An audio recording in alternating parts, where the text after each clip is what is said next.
Chissà quante volte avete sognato. Who knows how many times have you dreamed of a big boat, but then you've had to yield to reason? A proposito di grandezza, la barca che proviamo oggi si chiama z35 e il And suo speaking nome of size, potrebbe far the boat that we pensare will try today is called Z35, and its name might suggest that it's 35 feet, or 10.5 meters. But actually, it's longer, 11.5, and is even bigger than it looks. How come? Non so se conoscete Aldo Cranchi e la sua filosofia. I don't know if you know of Aldo Cranchi and his philosophy.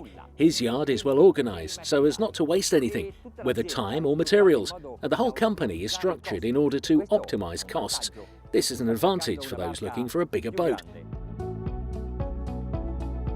Questo Z35 The Z35 is much more than its name says. Stay and see. Let's start from the interior. There are two double cabins. The forward cabin is nice and high with a bed you can easily walk around, an elegant headboard and many storage compartments. The other cabin is located amidships. The bunks are separated, but if we put them together, we get a very large bed.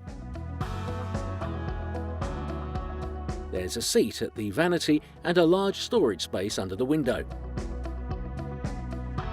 I was not wrong when I said that this model is bigger than it looks because the dinette converts into a berth for two.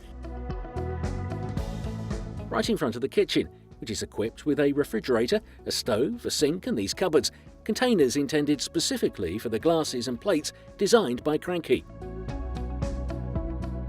All of the spaces have a porthole and a window, even the bathroom. Here the space has been optimised to have a shower, separated by a partition. On deck, some details that can be missed at first glance show how successful Cranchi has been in finding new solutions for utilising spaces for the best convenience, comfort and safety. On the bow, the handrail is high, and from the deck there are stairs leading to the bridge.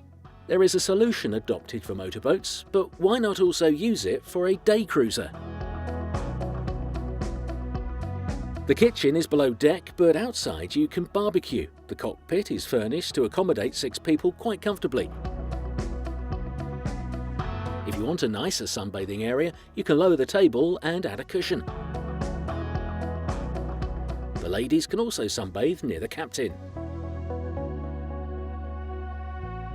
The roll bar serves as a place to hook the awnings that cover the cockpit for the night, and also to provide support for the antennas.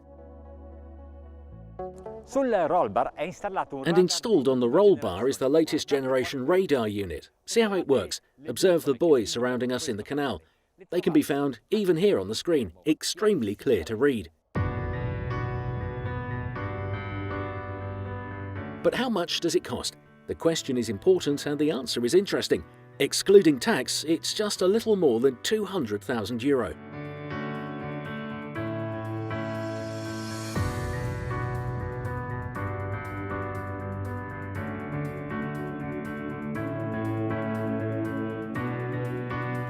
Non dovete lambiccarvi il cervello. You don't have to rack your brains choosing the right engine. The builders have already done that. There are 2 Volvo Penta D4 diesel engines with 260 horsepower each. Siccome è una grande barca, ha bisogno anche di essere comandata. Quindi in partenza. Since it's a large boat, it also needs to be properly controlled. So when departing, we accelerate, we keep the trim completely down and lower the interceptor a bit. In this way, we achieve planing faster and we can maintain a lower planing speed, which is useful for when we might find ourselves in difficult conditions at sea. Today, fortunately, the weather is beautiful and the sea is very calm. È piacevole da pilotare perché è molto dolce e ha un'andatura di planata. It is pleasant to drive because it's very gentle and has a low minimum planing speed, around 13 knots. But now I'll try to find it precisely. I pull back a bit on the throttle, check the angle of incidence and look at the wake. No, I think I can still reduce my minimum speed. Ecco, questa è la vera velocità. Well, this is the real minimum planing speed of the hull. 10 knots, quite low.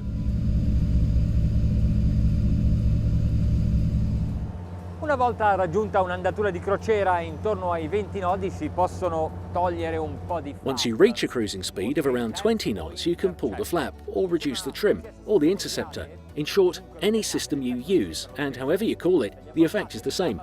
If they are lowered, the bow lowers, and the boat slows down. Togliendoli tutto migliora. Removing everything also improves consumption. At a speed of 20 knots, consumption is around 45 litres an hour.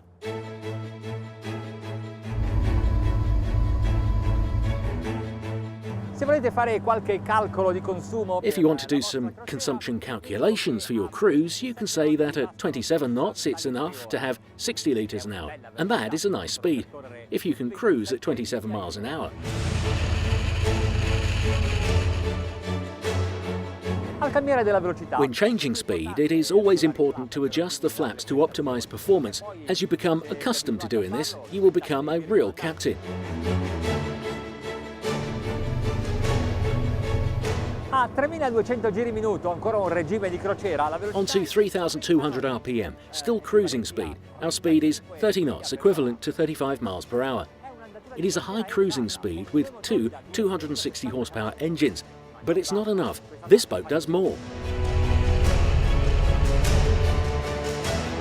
Giù la manetta, sui flaps. More gas, raise the flaps. Let's remove them completely. It was time, maximum speed at 34 knots, which is 39 miles an hour, or just over. Ma a questa velocità? But at this speed, what if we make a hard turn? Beh, l'accelerazione di gravità. Well, the gravitational acceleration climbs. Però guardate la tenuta di rotta di questa barca, non devo correggere. But watch how the boat holds its course. It doesn't have to correct it. The turn remains as I set it. La sbandata è minima e quindi... The slamming is minimal and therefore it doesn't affect the crew, even if I make a sudden change in course.